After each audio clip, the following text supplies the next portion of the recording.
Hello, and welcome to the 2022 OST Spirit Week. My name is Jamie Peel, and I'm the training specialist for JWB, and I'm also your event host for the week. OST Spirit Week is all about giving you a chance to hear great speakers, share practical ideas, and feel appreciated for the tremendous work that you do. If you haven't noticed, we've landed on a space theme this year. Plus, we've changed the format based on your feedback. Every day, you will have opportunities to connect, learn, and engage, and most can be done at a time that's convenient for you. In true Spirit Week fashion, each day has different themes. We have Mission Monday, Teamwork Tuesday, Wellness Wednesday, Thursday Thoughts, and Feel Good Friday. You may have noticed we are using the platform WebEx, which was formerly Socio. We chose it because it's super interactive and has a lot of great features. I encourage each of you to check out the platform fully. We have a page for our featured speakers. We have opportunities for you to connect with each other. You can upload selfies on the social wall. There's some already up now. You can access great resources and watch terrific videos all throughout the week. We also have the agenda for the week available in the agenda section so you can see what's coming up.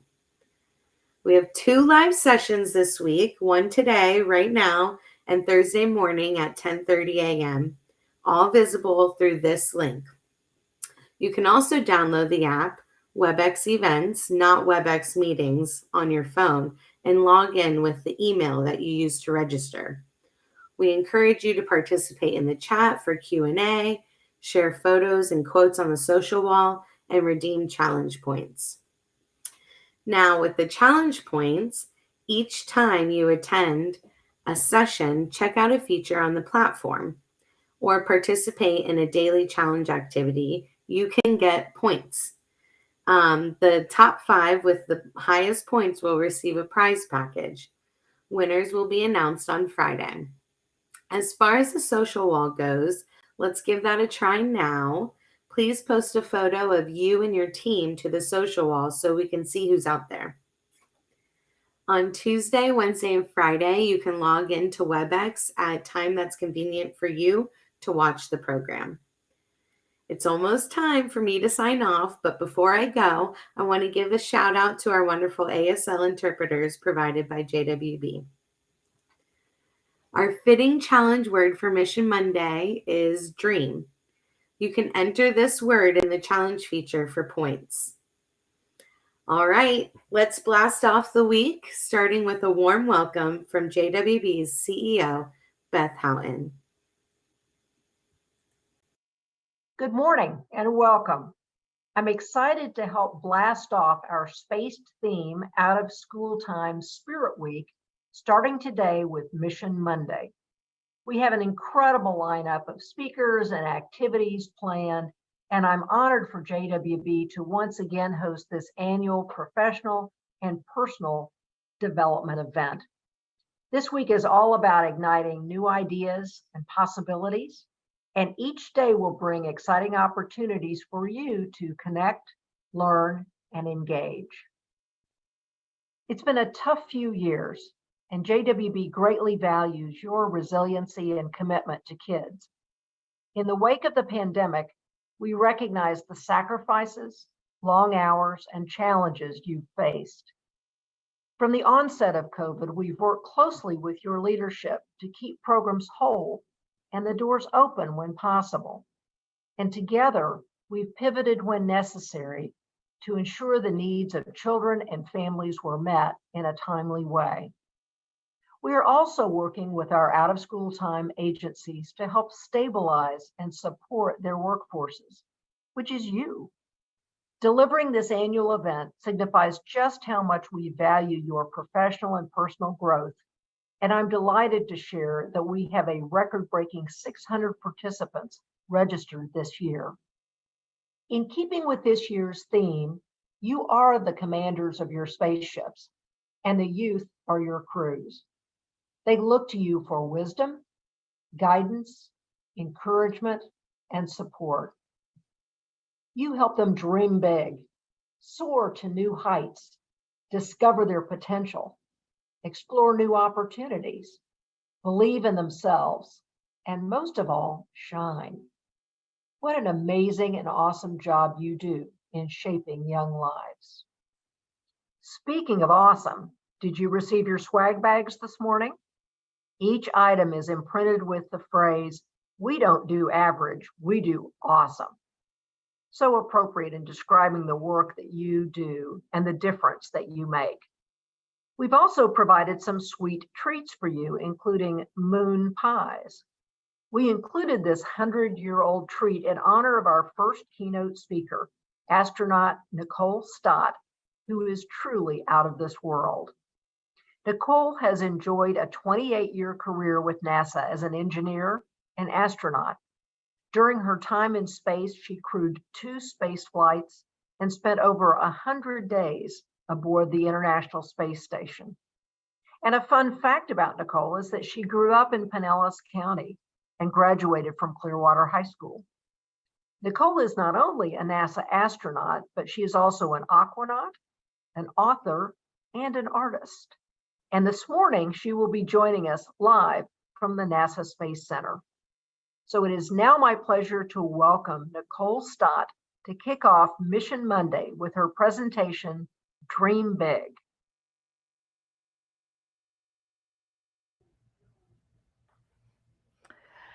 Hi, everybody, and thank you, Beth, for the, I will say the word, awesome introduction. And actually, I'm really pleased with how you described the roles of your teammates, of the commanders and of the kids as the crew. I think that was so perfect.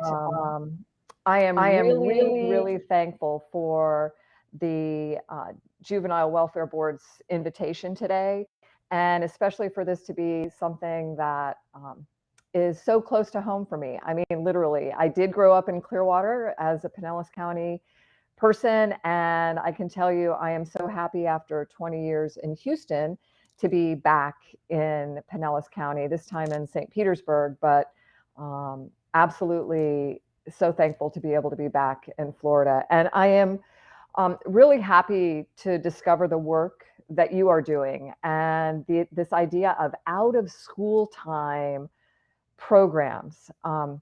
As a person who discovered, I think, her passion for what I was able to do in life and hopefully continue to do in out of school time kinds of activities, both formal and informal, experiential kinds of things, I know how much the work you're doing will positively impact the kids that are participating with you, that are your crew. I want to start, hopefully the slides will work and we won't get a big, I think there was an echo, hopefully that won't happen. And it's not, yay. I wanted to start out, I'm going to share a little bit about my experience in space and some of the inspiration and dreaming big kind of stuff that went along with it. But I like to start with this slide because, you know, in the grand scheme of things, a lot of things that we do, like going to space, which is a really, really complex thing to do, to get there, to just live there for a little while, to get home safely back to our planet. Embedded in those things is a lot of times some really simple, yet I would argue profound, compelling ideas. And for me, the experience I had in space really brought me home. It brought me back to this reality of the fact that, oh my gosh, we live on a planet. We are all Earthlings. Only border that matters is that thin blue line of atmosphere that blankets and protects us all. And that we really do, and I will start and finish with this line, that we really do, if we behave as crew members, not passengers, we have the power to create a future for all life on Earth that's as beautiful as it looks from space. Okay, so I just wanted to start with that. And now next slide. This is a picture that reminds me of what it was like to be in space. And I get asked that question all like, oh, what was it like? What did you feel? What did you see? All of these kinds of things. And it is very much an experiential kind of thing, as you can imagine. But this picture, I just think it kind of all sums it up in one picture. And it's beautiful. I hope you agree. It's a beautiful picture. But when I look at it, there's this stillness, right? It looks almost like that little silhouette of the Space Shuttle Atlantis, which was my ride home after 3 months on my first space flight. It looks like it's just hanging still in space. And yet I know that I was inside of that little silhouetted space shuttle with my crew of 6, and we were on our way home, and we were traveling at 17,500 miles an hour, which is about 5 miles a second, which means we're orbiting the Earth every 90 minutes, and which also means that about every 45 minutes or so, we end up with one of these really stunning sunrises or sunsets out the window. And like I said, I also know I'm inside of that little space shuttle with my crewmates after our successful mission, and we're heading home to our families, which is a big deal. And that my friend Jeff Williams, who I just spent several months with on the station, was still on the space station and was thoughtful enough to look out the window and take this picture, this captured memory for all of us. So kind of what it was like to be in space. Next slide, please. And how do we get to these places? It starts, I think, really with what all of you are doing, this engagement, this presence that you're having with kids and sharing what you love with them, helping them discover what they love and where they can find their role as a crewmate here on Spaceship Earth. And for me, I really credit my parents who did share what they loved with me, and my dad in particular, who built and flew small airplanes for a hobby when I was growing up. And it was right down the road from some of you there at Clearwater Air Park on Hercules. And these were my memories as a kid, was being in this place, getting lifted off the planet. Too young even in this airplane for you to see my head over the front of that, or the seat of that front cockpit. But to be experiencing things, seeing things from a whole new perspective, and discovering that I also loved flying. I wanted to fly myself, but I wanted, more importantly, I think, to know how things fly. Next slide, please. And by discovering that fact, that interest that I had, that through that inspiration of these experiences, while I was at college studying aeronautical engineering, which is what I discovered you study if you want to know how airplanes fly. While I was there, I was like, man, if you want to know how airplanes fly, why would you not want to know how rocket ships fly? And Kennedy Space Center was, right down the road. And I was very fortunate to get a job as an engineer at the Kennedy Space Center. And of course, I learned all things about space shuttles and that kind of thing and how things fly. But I think more importantly was this development of this understanding of how important it is to appreciate the people you're working with, to appreciate the talents that they have and what they bring. And I can tell you that the people that I worked with at Kennedy Space Center, and the ones that I'm out here with today, I know they really and truly believed that it was their responsibility, the care and feeding of these spacecraft, more importantly, the care and feeding of the people that were going to be riding in these spacecraft, the responsibility that we had for that. Really wonderful to be part of that kind of team. And I wanted to pass on one of the greatest lessons I learned from one of my very favorite mentors, Mr. Jay Honeycutt, who was center director at KSC at the time, who said to all of us young engineers, excuse me, you guys, sorry, that we as NASA engineers, our role is to solve challenging problems, to believe, to go into it believing there is a solution to the problem. And the way we do that, it was through this motto of here's how we can, not why we can't. And oh my gosh, I have found that in every aspect of my life, that approach applies in such a positive way to solving problems, to dealing with maybe, people that aren't so happy to deal with you, it really works to go in with that attitude of here's how we can. Next slide, please.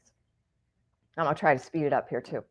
So was really fortunate to apply and be accepted as an astronaut in the class of 2000. These are the folks I was selected with. I love to show this picture to kids because one of the questions I get a lot too is, how do you get to be an astronaut? Kids seem to want the checklist. They want to know, what are the 5 things I have to do that will guarantee I'll get this job or be able to do this thing, whatever it might be, astronaut being one of them. And what I have to tell them is, well, there's really not a checklist. There's the requirements that NASA has on their website that you can go look at for what kind of school do you have to, things to study at school, or the kind of jobs you have to have, or some of the medical requirements. But outside of that, and why I love this picture is that I think it represents that otherwise it's pretty wide open. The people in this picture, none of us got there the same way. We all were inspired in some way to, want to become an astronaut, but not one of us got there the same way. There's oceanographers, geophysicists, engineers, fighter pilots, test pilots, medical doctors in this picture that represent all of those things that NASA requires. But then outside of that, there's artists and chefs and rock climbers and near professional water skiers and house builders and race car drivers, all of those kinds of things that ultimately come together to make you a really, really experienced group of people that could then fly in space together and have successful missions. And just really quickly, you might have noticed we're wearing these little glasses and these bug antenna. That's because our class name is the Bugs. Some of you might remember back in 1999, we were all worried about this thing called the Millennium Bug, where all the computers were going to crash when the zeros rolled in and life was going to end as we know it. Thankfully, that didn't happen. But the class before you, it's a tradition, gets to name you. And that's usually supposed to be a silly or kind of disparaging name, but we loved the Bugs, named after the Millennium Bug, because most bugs have wings, and what do astronauts want to do? We all want to fly in space. Next slide, please. I wanted to show this picture because of what all of you guys are doing. And these are pictures of me and my crew and family with my son, which I think is probably our ultimate responsibility, as the way we engage with kids should be with our own children. But I am so thankful for what you're doing, where you're bringing these children together. You're giving them opportunities, I think, exposing them to experiences that they might not otherwise have. And for my husband and I, when I was getting ready to fly in space, it was really important that our son understand what I was doing, know the people that I was working with, get a sense of why I would even maybe want to go to space and be in space for 3 months while he's a 7-year-old at home. And so made every effort to have him feel like he was part of the crew. I think he did, to bring him out to the things that were kind of astronaut-y, where I would have the suit on, he would meet the people, he'd travel with me. And then also, I love the picture in the top left where he got his first experience flying in a small airplane. And he's 20 years old now. He loves flying in airplanes.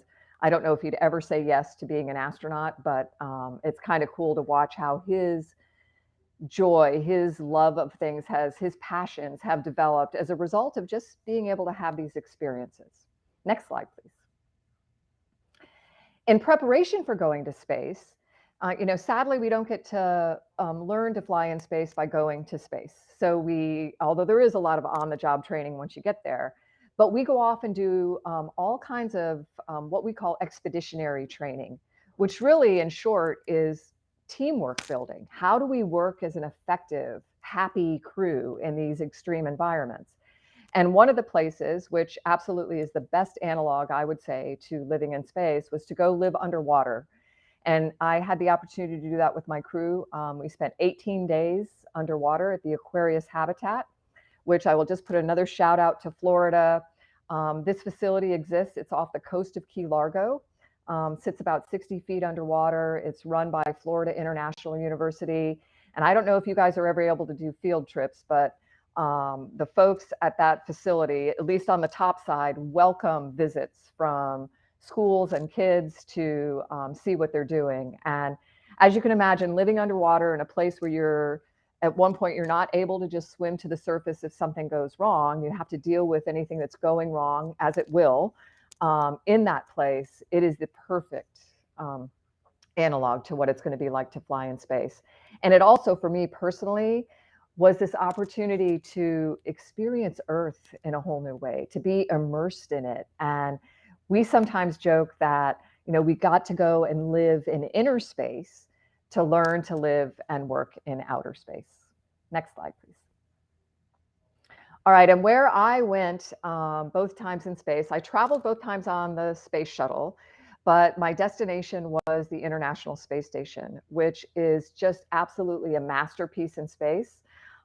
Everything that we're doing in space there, and I would argue everything that we've done and will continue to do in space, is ultimately about improving life on Earth. That's the science. It's the way we've built the station. And it's even, maybe more importantly, the way we've developed these relationships with our larger team of partners of 15, 16 different countries from around the world, somehow peacefully and successfully working in this place off the Earth for the Earth. And like I said, ultimately, everything we're doing is about improving life on Earth. Our mottos, off the Earth, for the Earth, I think speak to that. The idea that we're there together for the planet. It's just amazing. And I would encourage you, if you haven't already discovered this, and kids love this too, there's an app called Spot the Station, or you can just search it on the web. It's Spot the Station. And you can plug your zip code in or your city, and it'll tell you when the space station is flying over. And you can walk outside. It tells you where to look, how long the station will be flying overhead. And you can watch this beautiful, bright dot of light moving across the sky and know that there's 7 people up there representing the planet, in one way or another, representing the planet, flying overhead and looping the planet every 90 minutes. Next slide, please. Now, these are the people that I spent most of my time on the space station with during that first mission. Normally, it's a crew of 6 or 7. You'll see 9 in this picture, and that's because 3 people had come up before 3 were going home. So there was like a 2-week overlap. And I love this picture because this picture, when it comes to like working as a crew, as a team, and whatever environment, at school with your classmates, the best thing is to have people you're going to enjoy your time with. You're all curious about the same thing. You're all wanting to do something positive and make life better on Earth, whatever it might be. But you should have a good time while you're doing that. You should enjoy your time together, which I think in this picture you can tell that we did. But also, I know when I look at the people in this photo, I know that when things weren't going as planned, when the alarms were going off, I knew that every single one of the people in this picture were professionals. They were going to have my back and we were going to take care of each other. And those are the 2 things I think you want in any crew, any team you're going to work with. And this picture, I love it. I don't know if you noticed, we have the little clown noses on. That's because there's a guy in this picture. His name is actually Guy. He's second from the left in the front row. And he was the owner founder of Cirque du Soleil. And he was able to pay to fly to the station for about 10 days. And he considers himself a clown. So he brought us all clown noses. Next slide, please. And we go to this space station. Like I said, everything is about improving life on Earth, ultimately. Everything is about helping us discover how we can live and work in space for longer periods of time, the way we can do that and be productive, but also, how we can even travel further off our planet safely, successfully. But we do this work on the space station because we can take gravity out of the equation. We can look at things in a whole new way. Our bodies behave differently when we're floating in space. Water, as you can see in this picture, behaves differently. So fluids, everything, mechanisms, all behave differently. And that gives us the opportunity to look at things in a whole new way, to look at science of things in a whole new way. And the scientists love it because it allows them to get down to the very basics of how things work, which then allows us to learn things about it, bring that back to Earth and improve life for everyone here. Next slide, please. And kind of, pushing a little bit different direction. When we're there as astronauts, we're doing all this work. But I can tell you, in our free time, you will find us in places like this, in front of a window, just immersed in the view of our planet out that window and kind of taken over by it. It's an overwhelmingly impressive, beautiful sight to see. It goes back to that whole, oh my gosh, we live on a planet, something we learn when we're kids and then somehow forget in our daily lives. And I think we really need to bring that back into our daily lives to appreciate it. And so we do, from the windows, appreciate it when we can. Next slide, please. And I'll tell you, when I got to space, I think wherever we go, when we walk into a meeting with people, we want to find something that's familiar to us, right? We look for the familiar first. And I definitely wanted to see Florida from space. It is as beautiful from space as it is with our feet right here on the planet. Love it. And I remember thinking, wow, there's home. You can see very clearly where Pinellas County is on this picture of Florida. There's no denying Florida from space. It is just like it's present there for you when it pops up in the window. Next slide, please. But there was kind of this evolution that I went through looking at Earth from space. And I wanted to see Florida. I wanted to be able to look out the window and see my spaceship or my friends crawling around doing spacewalks out on the space station. But it then evolved, more to appreciating Earth for the next surprise that was going to be there. And just being in awe of that. Not really caring where on the planet it was, but just being surprised in a really beautiful way. And when I saw this little place on Earth, it's a tiny little heart-shaped island in the Red Sea called Dahul. And I just remember thinking, man, God must have a wonderful sense of humor, because these kinds of little places are all over the planet. And I think as human beings, it's like in us to be curious and want to discover these kinds of naturally shaped places around the Earth. Next slide, please. And then I tried really hard to capture some of these places in a little bit of a unique way. And of course, things don't weigh much at all. They weigh nothing when you're in space. So you can use these really big zoom lenses and really get into the details of places on Earth. And this is a little place called Las Rocas on the northern coast of Venezuela. It's absolutely my favorite picture that I took from space. I remember seeing this out the window and thinking, wow, it looks like somebody reached down with a big paintbrush and painted a wave on the ocean. And this one picture has been a huge inspiration for me. It was while I was in space and since coming home. Next slide, please. And I was really fortunate. I had brought a watercolor kit with me to space. These are the kinds of things I think of as like putting the human in human spaceflight. There's been music in space since the beginning. My friend Karen quilted while she was in space. People write poetry, of course, do photography. And I was able to bring a watercolor kit. And that picture of Las Rocas is what I chose to paint while I was in space. And then that whole opportunity to paint in space really helped me figure out what my next mission was going to be in life after I retired from NASA, which I did about 6 years ago. Next slide, please.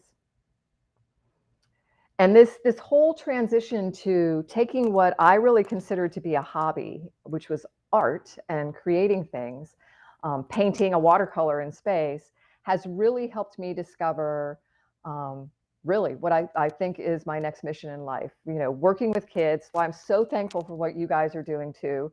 And I'm hopeful that maybe we can work together on a project at some point, get the kids through your programs, painting with our Space for Art kids and creating something like this art spacesuit.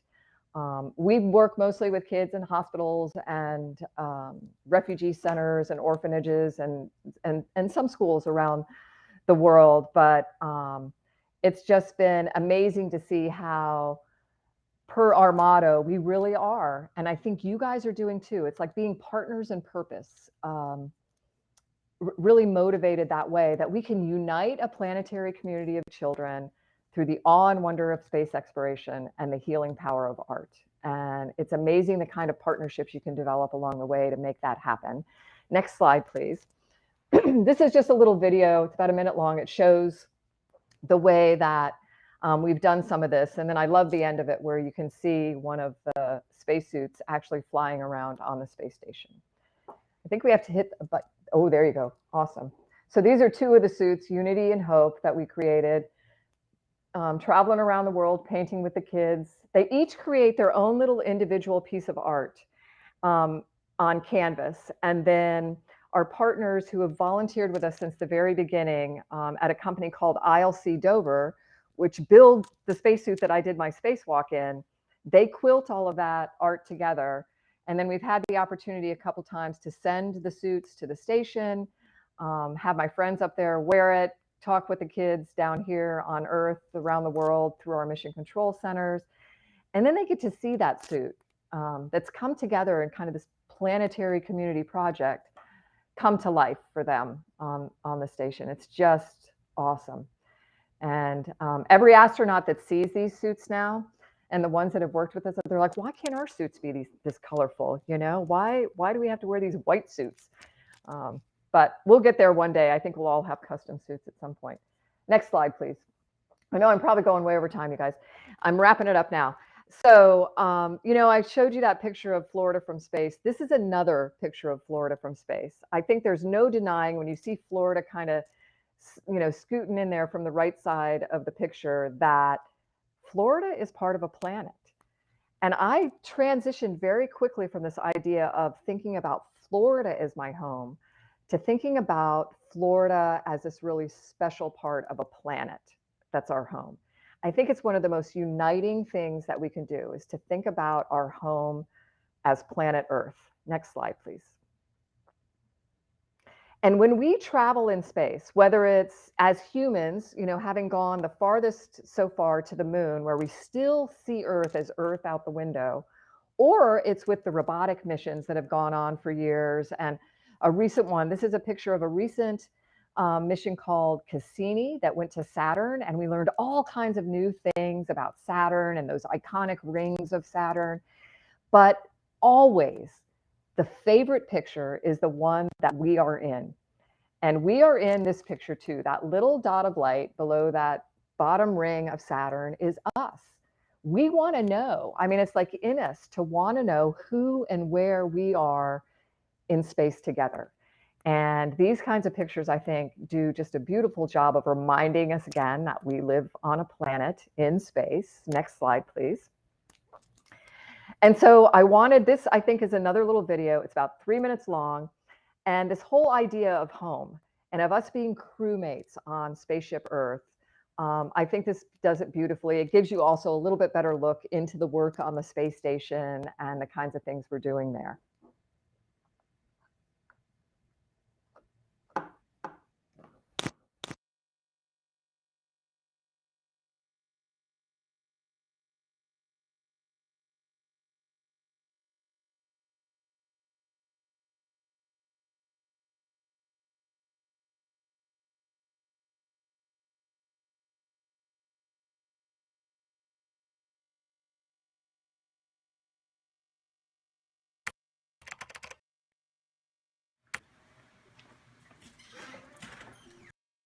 Bye.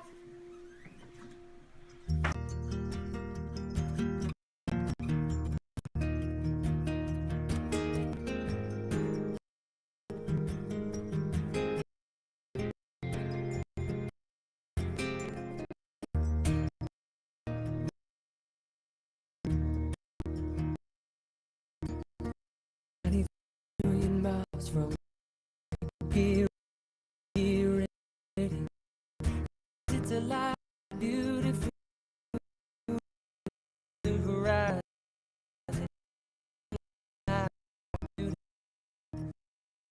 Your mother so far. If you do it, you'll let you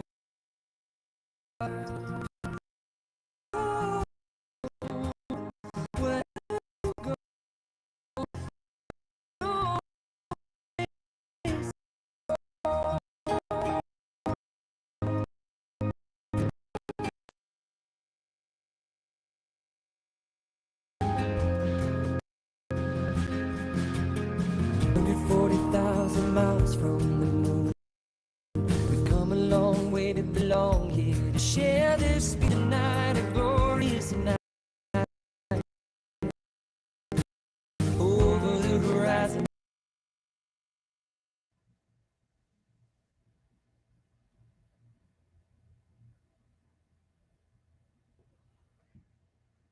Can you guys hear me again?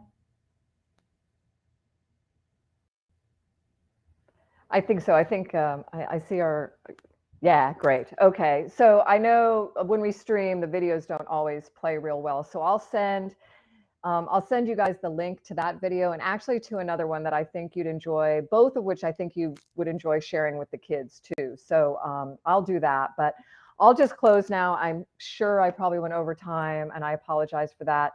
But I will close again with this idea, these 3 lessons of planet, earthlings, thin blue line, excuse me again, and to remind everyone of our really important role as crewmates, not passengers here on Spaceship Earth. And I use this picture, Earthrise. Over 50 years ago, this picture was taken the first time humans with our own eyes saw Earth hanging in space as a planet like this over the horizon of the moon. And I think there's no better way still for us to consider our place together, who and where we are in space. Thank you very much. Thank you, Nicole. You are You're really welcome. amazing. And I love the quote you left us with. Here, what can we do? Here's how we can do it and not how we can't. You Yep. certainly take dreaming big to a whole new level. We do have a minute for one question or so. If anyone wants to ask a question, put it in the chat. I'm going to kick it off with one question that I have. How is it working and living in space with a very diverse crew? It was awesome. And I think that's, the diversity in all its forms, experiential, like different countries, all of it, race, gender, everything. It just adds so much value to the possibility of solving problems in a better way, like really opens up ideas that you wouldn't maybe have thought about on your own, just by taking advantage of the experiences and life that one of your crewmates might have had someplace else, totally someplace else on the planet that seems a little bit weird to you, but has the best, I don't know, just brings the best of everyone, I think, together when we mix it up like that. And I loved it. I loved it. And by the inclusivity like that through diversity, I mean, it opens up opportunities for you too that you would not have had before. I think what we've done with the International Space Station by having this, international cooperative program that absolutely is the best example for how we should be living down here on Spaceship Earth together. That it just has drawn out so much more success and for that mission than we would have had if we'd just done it as the U.S. or if the Europeans had just done it on their own. I mean, it really brings it to life. And I think everything we do in space from here on out is going to take advantage of that as well. And I'll just say that, the Artemis program, we're all waiting for this Artemis launch, right? Where this won't be a crewed one that goes back to the moon. Hopefully at the end of the month, that'll be happening. And that's one we're very purposefully built into the first human space flight back to the moon. There's going to be the first woman and first person of color. Maybe that could be all combined in one person, my friend Stephanie Wilson. That would be awesome. But the fact that we're thinking about this in a way that, you have to kind of start out deliberately making those things happen and showing the goodness that comes from it. And I can't wait to see that happen on the moon too. Yes, that's super exciting. I can't wait for that as well. Yeah. And I love that. Everyone has something to bring to the table that's valuable. Absolutely. Nicole, I know you're filming a documentary at the Kennedy Space Center today. So thank you again for taking time out to share your journey with us. For those of you who can't get enough of Nicole's story, we added a TED Talk featuring Nicole that you will really enjoy. So be sure to check it out. Thank you, Nicole. Thank you. You guys have a great week. You too. All right, let's keep the excitement going with our next speaker, Rod Cunningham. Rod joins us after 28 years, a 28-year successful career with the Air Force. And I want to say thank you, Rod, for your service. Everyone, let's take a quick moment to send him some love in the chat. I'm sure you'll find that what he has to say is very interesting, but he'll tell you more about that. It's my pleasure to welcome Rod Cunningham to our virtual stage. Well, good morning, everyone. Thank you so much for the introduction there. And Miss Nicole Stott, or Astronaut Nicole Stott, not sure how to refer to you, but great job. And we want to thank you for coming on and giving that great presentation this morning. And it was great hearing from Beth this morning, opening us up as well. Well, at this time, I would like to go ahead and get started. As you mentioned, my name is Rod Cunningham. I'm an author, keynote speaker, and as well as a life coach. Go ahead and go to the next slide for me, please. And that will be me when I was in the military. Next slide. All right, so the title of this presentation is Climb, It's Okay Not to Be Okay. Next slide. So the first thing I like to do whenever I'm speaking is to find out what we have in common with one another. What do we have in common at the heart level? Many times when we ask what we have in common, we normally look for the physical. But here I want us to look at the heart. And so next slide. So at this time, I want everyone to raise your hand. I know I can't see you, but I believe that you're participating and your hand is up. So everyone, even if you're in a group setting, I want everyone's hand raised. And what I'm going to do is I'm going to throw 4 rocks. I'm going to throw 4 virtual rocks, of course. And if the rock hits you, I want you to lower your hand. Right? Normally, if we were in the same room, we'd be able to see whose hand is down, but I'm going to start asking how many hands are down once I throw these rocks. Next slide. So the first rock is, if your hand is up, everybody's hand is up. If your biological parents ever divorced or were never married, please lower your hand. So that's the first rock. Next slide. And we call that parental abandonment. And this is what parental abandonment looks like.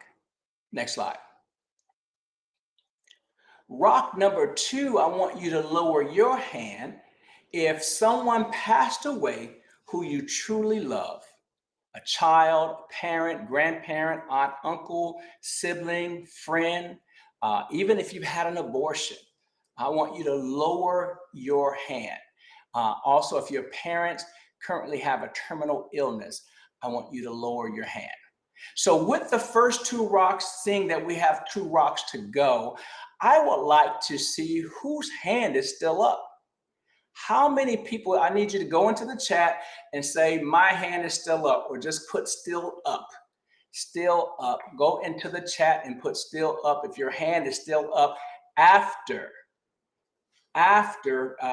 those 2 rocks were thrown. Okay, so looks like we have about 25 hands, and I understand we have over 500 people on the call. So 25 hands are actually still up. Okay, so now I'm going to throw this 3rd rock. The 3rd rock is, we call that one trauma.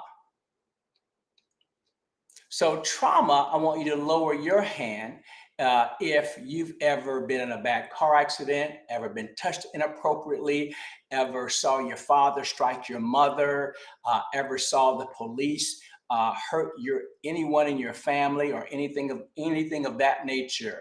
I want you to go ahead and put your hand down. All right, now tell me whose hand is still up now. If your hand is still up, put in the chat if I have not hit you with any of the rocks so far and your hand is still up before I throw the 4th rock. Put in the chat if your hand is still up. Out of over 500 people, I'm looking for hands to still be up. Looks like we have Okay, we have less than 10 hands are still up after the first 3 rocks. All right, so now I'm going to throw the 4th rock. The 4th rock is rejection. Rejection. Have you ever been bullied in school by another student, a peer, even a brother or sister, a sibling? Have you ever been rejected systemically for no reason other than the color of your skin? Have you ever had a bad breakup? Maybe you were 16 years old and you gave your heart to someone, they gave it back to you, only to see that relationship severed in 6 months and now they're going out with your best friend. Right? So these are we call this rejection. And this is what rejection looks like. Next slide. Also, this is what rejection looks like. Next slide. Now, what I just went over with you were the 4 areas that causes emotional pain or decline. They are parental abandonment, loss of a loved one, trauma, or rejection. I had you take a look at that for yourself first. And when you kind of can realize that you've gone through some things, maybe now you'll be able to see some of the things that the children that you work with have also gone through and how it's affecting them. Next slide. Now, we all walk around with what I call an emotional bucket. Our emotional bucket gets filled up as we experience these rocks, as we get hit with these rocks throughout life. Our emotional bucket fills up. So let's say at age 7, your parents got divorced. By the time you reach 12, grandma or a friend passed away. By the age of 13, you're in a bad car accident. By the age of 16, you had a bad breakup, or your heart was broken. That means your bucket, your emotional bucket is full, and you're walking through life with this heaviness on you. Now, I will tell you that I was hit by all 4 rocks by the time I was 10 years old. And so that meant that as I got older, I was seeking comfort and making poor choices or poor decisions for my life because I was carrying such a heavy bucket at such a young age. Next slide. Now, if your bucket is full, right, that means it will affect the most important people in your life or your most important relationships. Your most important relationships are the relationships with your children, your significant other, your parents, your employer, or your friends. And so when that bucket is full and something else comes in and something else in life comes in and goes in that bucket, it splashes all of your emotions all over other people that had nothing to do with what caused your pain. And so that's why it's important that we monitor and we do something about the emotions in our bucket, and we lower that emotional water, or we put the spigots in to lower those emotions as soon as possible, because it will spill out on our children. We'll start yelling or cursing or doing these things to our children, and they will go and find someone else who won't yell or scream at them, whether you approve of them or not. Next slide. So here you find this, this brick of life, right? If you already have a full bucket, right? You're going through life. If you were hit with more than 1 rock, your bucket is full. And now you're going through life. And then that brick comes in. That brick could be a parent passing away, right? It could be a friend passing. And that's the one that comes in. And now we have all kinds of thoughts because we're thinking we can't take another thing. Next slide. The good news is I'm going to teach you the 5 steps to emotional wellness, the 5 spigots to put into that bucket so that we can drain your emotions from that bucket. And you can take these learnings and working with the youth that you work with and also help them drain their bucket instead of just saying, get over it, let that go. You can't keep holding on to that. People need to know how to let it go. Next slide. So the big domino here is high stress. Next slide. When we're highly stressed, what kind of decisions do we make? Normally negative decisions, poor or irrational types of decisions. Next slide. Next slide. Now, I want to know, when you're highly stressed, what are some of the things that you do that you're not proud of? Go ahead and put that in the chat. What are some of the things that you do when you're highly stressed that you're not proud of? Go ahead and put that in the chat for us. Okay, so most of the time we won't say what we do when we're highly stressed, but will say what our parents did when they were highly stressed. So if you won't participate, then look at what you would say your parents did when they were highly stressed. They yelled, screamed, or cursed, drank alcohol, went to the club or the casino, smoked marijuana or cigarettes, go shopping, we call that retail therapy, eat junk food, gossip, play video games, listen to music, go to sleep, we call that depression, cry or isolate yourself, call or hang out with friends, wind down with their spouse or significant other, steal or cheat on your spouse, looking for comfort in all the wrong places, read a book or cook. Next slide. Now, the key here is to lower our stress as quickly as possible. When you lower your stress, what kind of choices or decisions you make? You normally make positive, good, rational decisions. Next slide. Next slide. How do we do it? Next slide. It's a mindset shift. Next slide. This is how we want to wake up every day. This is how we want to move throughout the world, with a positive self-image and a positive mindset. Next slide. One good idea or one good decision can change your life forever. Next slide.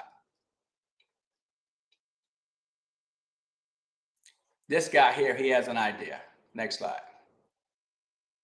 There are 3 positive ways that you can temporarily interrupt your negative thoughts. Next slide. We can do breathing exercise, pattern interruption, or self-care.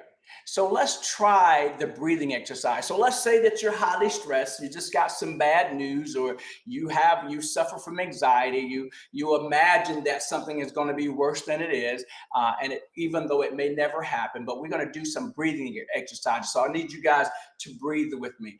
So we're going to take a deep breath in, breathe in. Oh, by the way, close your eyes. I'm looking at you, but I don't see you, but I'm imagining that you're playing along. Close your eyes and breathe in. Hold it, hold it, hold it, breathe out. Second one, breathe in. Hold it, hold it, hold it, breathe out. Last one, breathe in. Hold it, hold it, hold it, breathe out. Now put your hand on your heart and listen to your heartbeat. Now open your eyes. Now, whatever you were thinking about has just gone away. So now bring that stress down. Whatever you were thinking about, I know it's still there, you still have to deal with it, but now you're dealing with it with a clearer head. Not so much of a lot of anxiety going on. Cooler heads now, and now we can make the decision and hear what our spiritual maker is telling us to do in order to respond to the situation that's stressing you. All right, now we'll move over to pattern interruption. What is a pattern interruption? That's when you do something silly, right? When I want to do something silly, I like the song Push It by Salt and Pepper, but I say switch it. So I'm switching my thought pattern. So I go, switch it, switch it. Switch it real good. I don't know how you do that, ASL, but Switch it real good. I think you did a great job. So doing something silly will then switch the negative thought that we have. Because I want you to think that whatever's happened to you in the past is not hurting you right now. So it's just a matter of how your brain is processing it. So if you're not fixing it, there's no need to think about it. So go ahead and switch that pattern, right? And then the third one here is self-care. Self-care is so important. Self-care is not just something we do every now and again. Self-care, especially if you have a full bucket, self-care should be done every single day. If you enjoy running, then run every day. Try to do it in the morning because that's when you want to get your day started on a positive note. Run, walk, swim, gardening, music. For me, I love gospel music, and I get into my office and I turn my gospel music on and I sing, and I can't sing very well, so my wife will close my door here, but I just really enjoy just singing, and that lifts my spirit, if you will, and changes my frequency. And I do it daily so that I can create a high frequency each and every day. Next slide. So now there are 5 consistent steps to emotional wellness. So now here are the 5 spigots that is going to drain the emotions from your bucket, because we want to wake up every day with an empty bucket so that when a brick of life comes in, it just rattles around the bottom of the bucket instead of splashing all of our emotions all over the place. So we definitely want to learn these 5 steps. So it's time to take notes. 5 steps to emotional wellness, or the 5 spigots. Next slide. The first one is spirituality. Now, this is not religion. This is your relationship, your one-on-one relationship with your God. The quality of spirituality is the quality of being concerned with the human spirit or soul as opposed to material or physical things. We must return to the center of who we are. That is good. When you have a relationship with your maker, that's where your joy comes from. So now when you get happy, that means you need something happening. That means somebody's doing something to make you happy. That means you're determined, you're getting your happiness from someone else doing something that you enjoy. Someone washed the dishes. I'm happy because you washed the dishes. I'm happy because I have a new car. I'm happy because I have a new house. That means something needs to be happening. But joy comes from him, so it comes from within. So it doesn't matter what anyone else says or does, because they didn't give you joy, they can't take your joy. So it's important to have that one-on-one relationship. Next slide. Next slide. Next slide. The second spigot is forgiveness. I know this is the hardest one. Mr. Cunningham, you don't know what they did to me. You don't know what they said to me. We carry this stuff that people have done to us because our brains, it seeks to close things out. It has to make sense to me. And so your brain is constantly trying to make sense of it. Why would you hurt me? Why would you leave me? Why would you fire me? Why would you lie on me?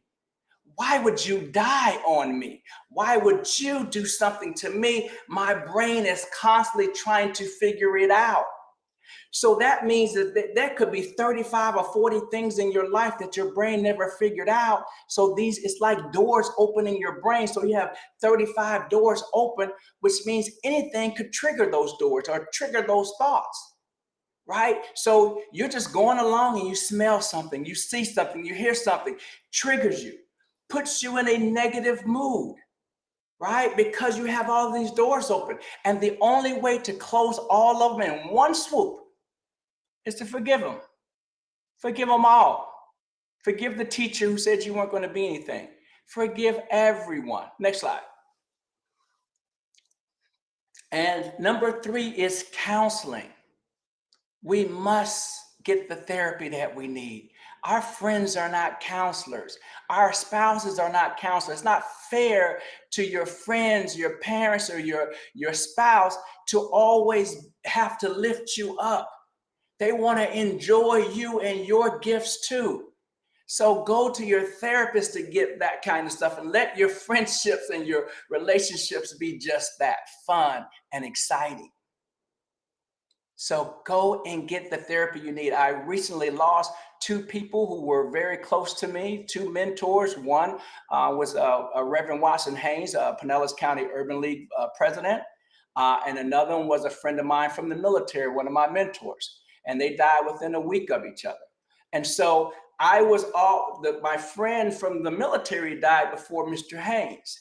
So I went to counseling. I was in grief counseling for my friend's death. When Mr. Haynes passed, I was already in grief counseling, so it didn't hit me as hard. It didn't put me as deep into in a depressive state, because I do the work. So what I'm saying here is, counselors need counseling, right? We got to do the work. Next slide. Step number 4 is journaling or art. You have to tell your story and be creative. We all have a story. And if you not sure what your story is, when you were hit by your rock, start with that story.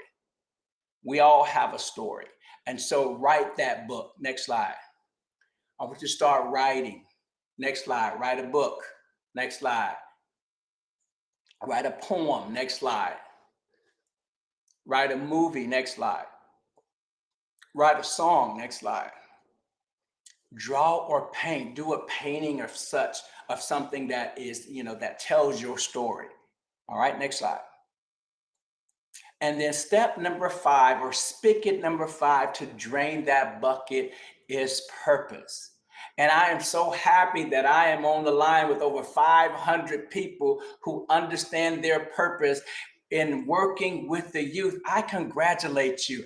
I salute you for continuing to work with the young people that you're working with. You're changing lives. You're changing their legacy, because a happy child, when they grow up, they become happy adults, and then they have happy children. And when they grow up, they become happy adults and they have happy children. So if you can continue to put the smiles on these young people's faces, you are changing their legacy forever. And I applaud you for that. Next slide. Remember, purpose is not about you, and it's really about, why is someone else's life better because you lived? Next slide. So this is tutoring. Next slide. You can work with seniors, coach youth sports, feed the homeless. You can even encourage the youth that you work with. So if you work with 12-year-olds, you can encourage them to work with 10-year-olds to have purpose by mentoring 10-year-olds or third graders who are trying to pass that FCAT, right? You can tell your 10, 11, your 5th, 6th, 7th, 8th graders to go back to their elementary school and work with the youth to help them. And now that child has purpose. Next slide. And these are the 5 steps to emotional wellness, or the 5 spigots: spirituality, forgiveness, counseling, journaling or art, and purpose. Next slide.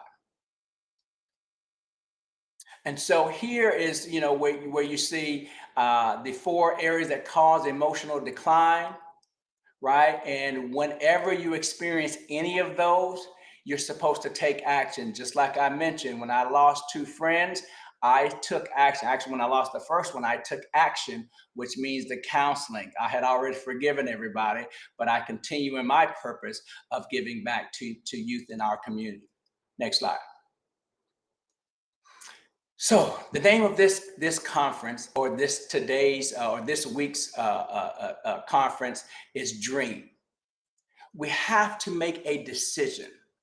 Make a decision that you're going to do something about your own mental health and your emotional wellness, and to strengthen that. You've been given the tools now. You can't say you haven't been given the tools, you don't know what to do, because now you do. Have resilience, right? Resilience is really about the ability to bounce back from adversity.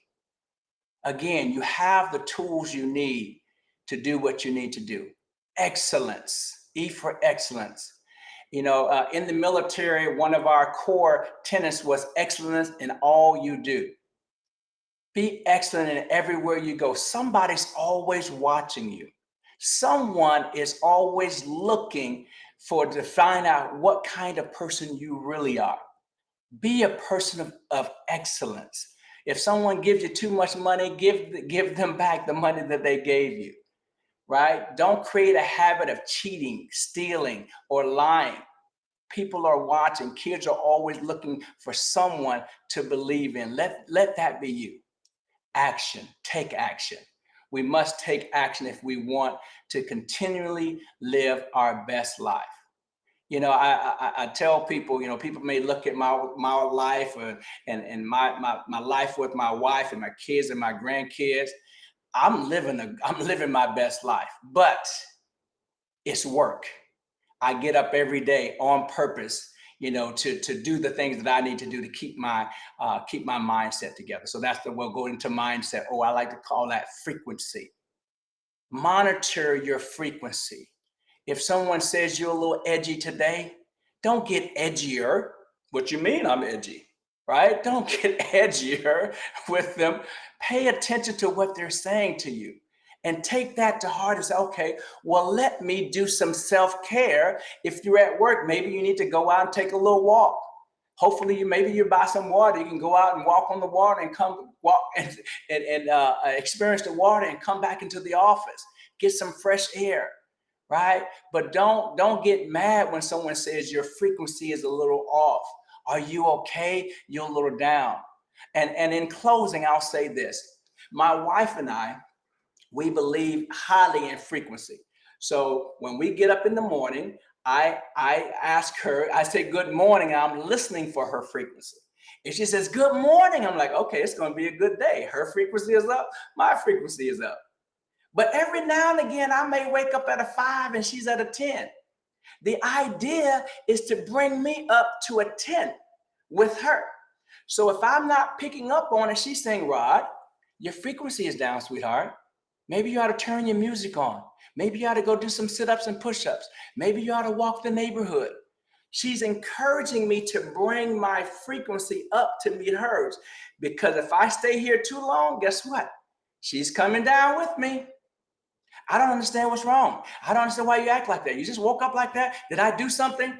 Her frequency is now matching my frequency of a 5.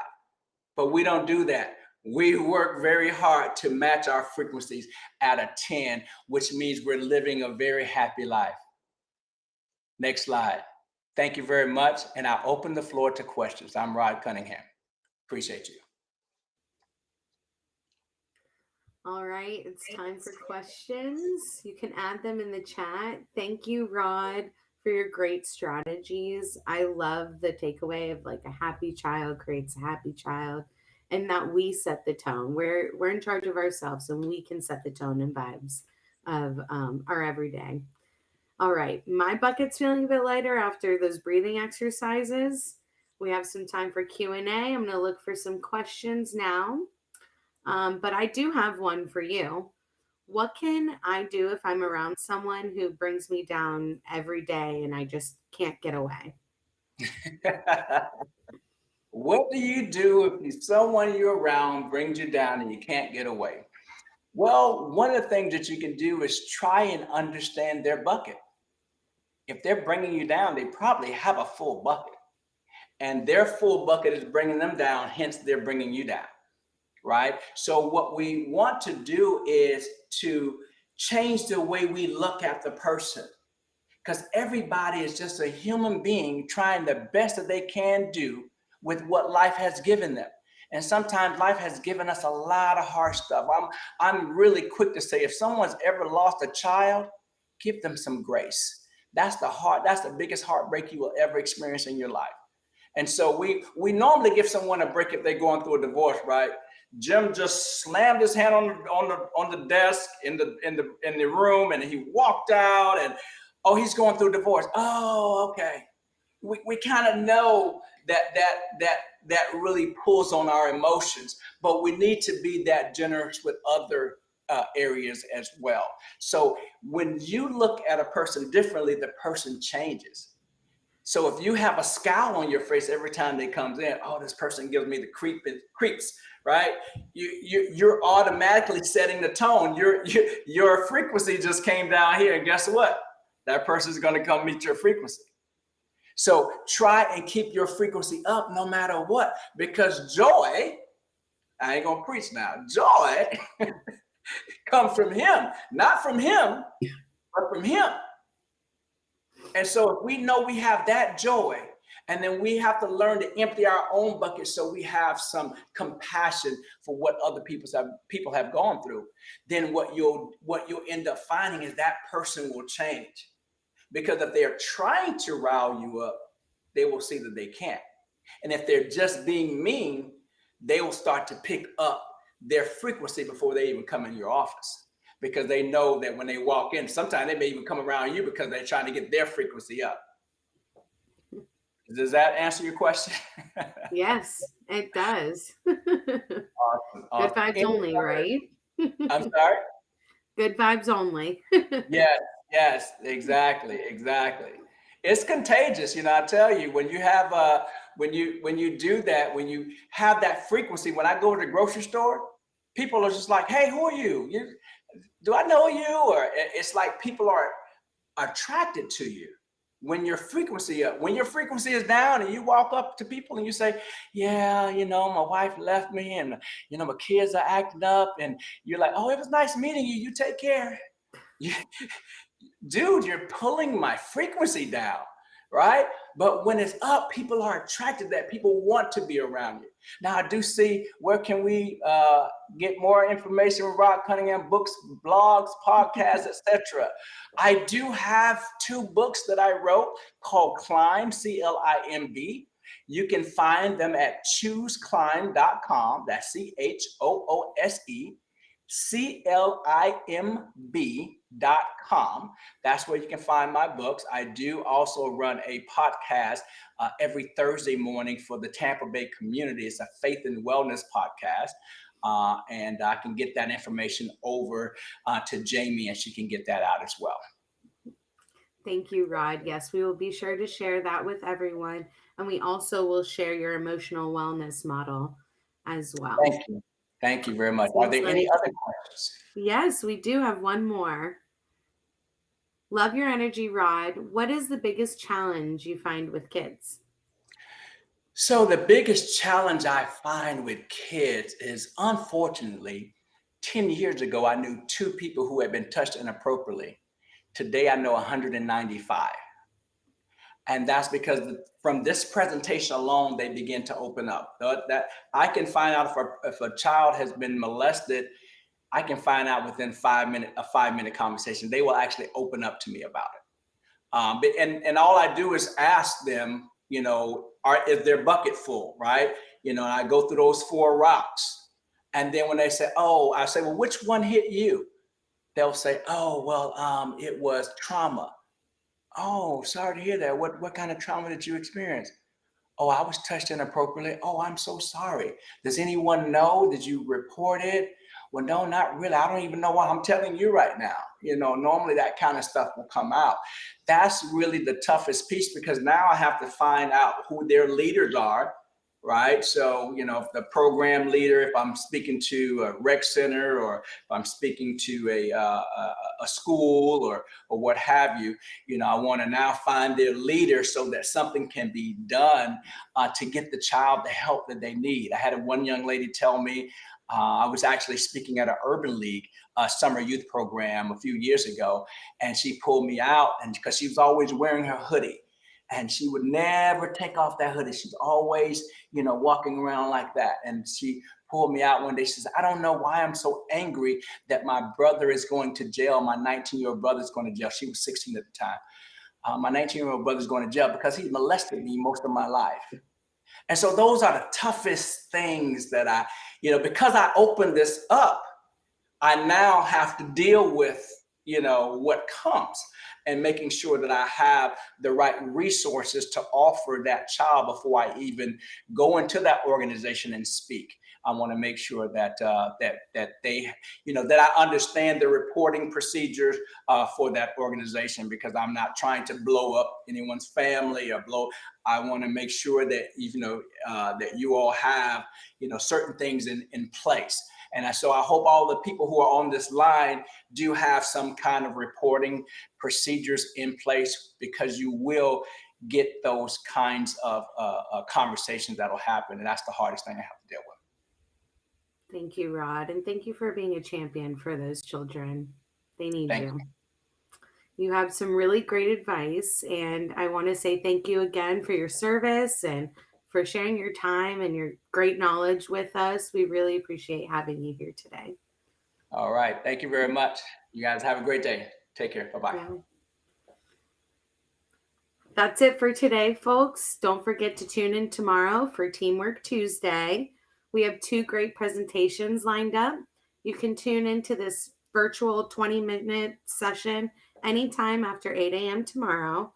Remember, you have to tune in to collect those challenge points.